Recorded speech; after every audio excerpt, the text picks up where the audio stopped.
Здравейте! Днес ще ви представим един от филмите, който беляза началото на възхода на българското кино през последните години.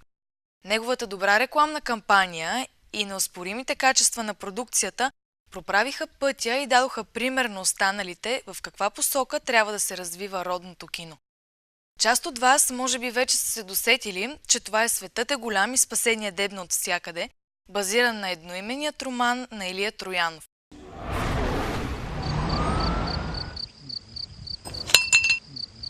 Когато се премества да живее в Чикаго, носителката на Оскар Холи Бери е принудена да живее в приют за бездомни известно време.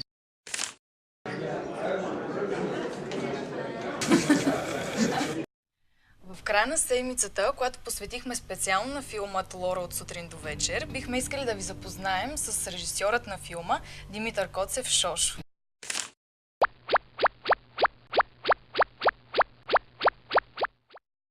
Загадката ни този път е свързана с филма, на който посветихме цяла седмица – "Лора от сутрин до вечер".